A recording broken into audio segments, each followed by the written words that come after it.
Olá, pessoal! Bem-vindos a mais uma análise. A humanidade passou séculos, literalmente, buscando a luz, mas muitas vezes procurando nos lugares completamente errados.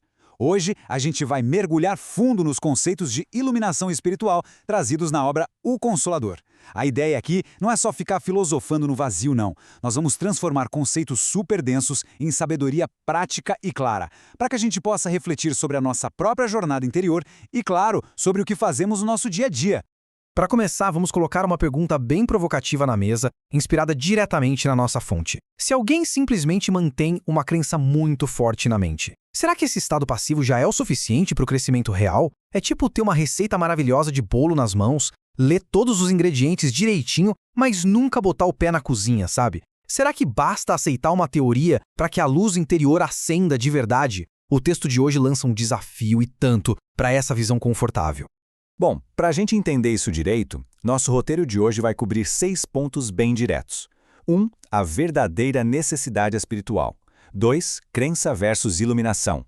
3. Os limites da razão. 4. O toque da alma. 5. Uma jornada sem idade. E, finalmente, o número 6. Aplicações práticas no cotidiano. A nossa missão é pegar toda essa teoria e entender exatamente como aplicar tudo isso nas nossas vidas. Então, vamos lá. Ponto 1. A verdadeira necessidade espiritual. E por que ela vai muito além dos fenômenos externos. O texto deixa claríssimo que o requisito central para o crescimento é essencialmente interno. Só que, infelizmente, isso é super mal compreendido por quem fica o tempo todo buscando validação em eventos espetaculares ou na aprovação dos outros. E aí a fonte levanta uma questão fascinante, a questão 218. Será que fazer prosélitos, ou seja, tentar converter todo mundo ao redor para a mesma crença, é a nossa urgência? É um erro extremamente comum achar que o sucesso espiritual se mede por estádios lotados ou milhões de seguidores. Mas a resposta do texto desvia o foco dessa multidão lá de fora direto para o silêncio aqui de dentro.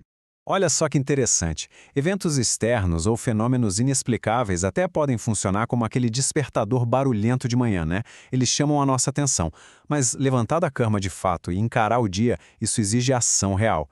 A verdadeira redenção pede um esforço permanente e metodizado que vem lá do nosso íntimo. Significa sacrifício pessoal e um trabalho silencioso e constante. Ou seja, não tem atalho mágico caindo do céu, não. O que nos leva perfeitamente ao nosso segundo ponto. Crença versus iluminação.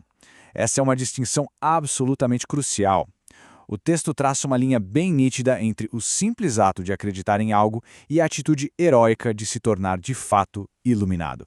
Na questão 220, o material nos faz parar e pensar. Afinal, tem diferença mesmo entre crença e iluminação? E tem uma ironia brilhante aqui. O texto aponta que até pessoas focadas só em bens materiais acreditam profundamente em alguma coisa, seja no dinheiro, no status ou no poder. Acreditar, no fim das contas, é fácil. O difícil, e que pouquíssima gente faz, é arregaçar as mangas e colocar o esforço disciplinado para iluminar a si mesmo.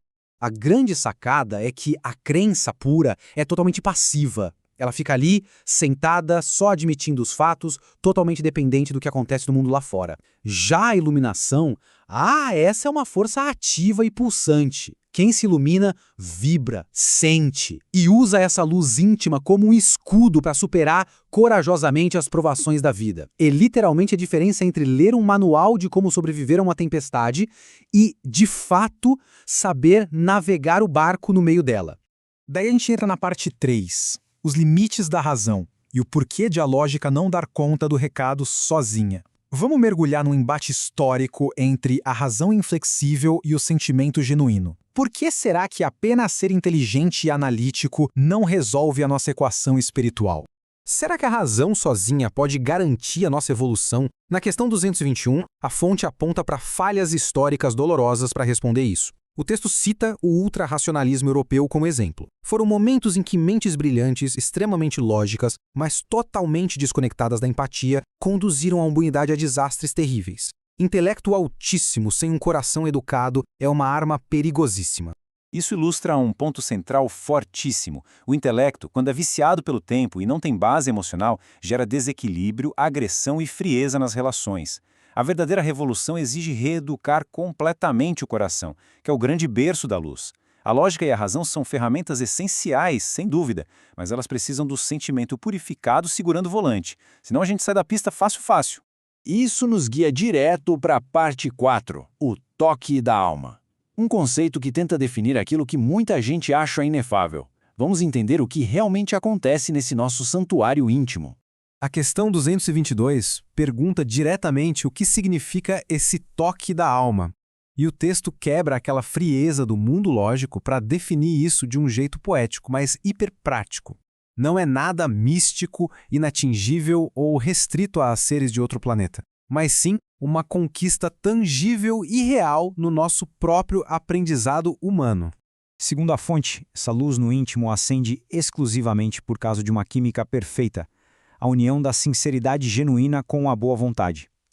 Parece muito simples na teoria, né? Mas pensa bem, no corre-corre do dia a dia, alinhar perfeitamente o que a gente diz, o que a gente pensa e o bem que desejamos aos outros sem nenhum pingo de egoísmo é difícil pra caramba. É um estado considerado impossível para quem está preso só na lógica puramente materialista. Parte 5. Uma jornada sem idade. Por que o tempo e o esforço espiritual funcionam de um jeito bem diferente do nosso relógio normal? O texto deixa incrivelmente claro que evolução não tem prazo de validade nem limite terrestre. A fonte monta uma linha do tempo espetacular. Na infância, a gente precisa daquelas noções básicas que funcionam como uma bússola emprestada pelos nossos pais. Mas o mais genial é como a obra enxerga a velhice. Não é um fim melancólico, de jeito nenhum. É tratada como uma véspera riquíssima e cheia de experiência de uma alvorada brilhante. E mais fascinante ainda, o esforço da iluminação continua, sem pausa, mesmo no estado desencarnado. Resumindo, o crescimento espiritual é a única carreira que não tem aposentadoria, pessoal! E finalmente chegamos ao ponto 6, aplicações práticas no cotidiano, ou como viver esses ensinamentos de verdade. É hora de tirar toda essa filosofia do papel. Como é que a gente aplica isso na nossa rotina corrida? Olha, o texto entrega praticamente um manual de sobrevivência para a vida real. Primeiro, cultivar um amor genuíno pelo trabalho. Não é só aturar a segunda-feira, mas botar entusiasmo real no que fazemos. Segundo, manter a serenidade nas provas. Sabe aquela vontade de perder a cabeça no trânsito ou no meio de uma crise? É aí que a gente precisa respirar fundo. Terceiro, o sacrifício íntimo, que é abrir mão de ter sempre a razão numa discussão só para manter a paz. E quarto, o compromisso com a autoeducação contínua. A iluminação não é um raio caindo do céu, é a paciência com aquele colega de trabalho e o suor honesto de todo dia. Para fechar nossa análise, a fonte deixa uma verdade simplesmente imbatível. Só o esforço individual pode redimir o espírito. Pensa bem, ninguém pode ir para a academia malhar no nosso lugar para melhorar a nossa saúde física, não é verdade? Da mesma forma, absolutamente ninguém pode fazer o esforço moral e emocional pela nossa alma. A evolução é totalmente intransferível, o que nos deixa com uma pergunta final para ficar martelando na cabeça. Qual pequeno e silencioso esforço prático faremos hoje mesmo, nas próximas horas, para começar a acender a nossa própria luz interior? A resposta está nas nossas mãos. Um grande abraço a todos e até a próxima.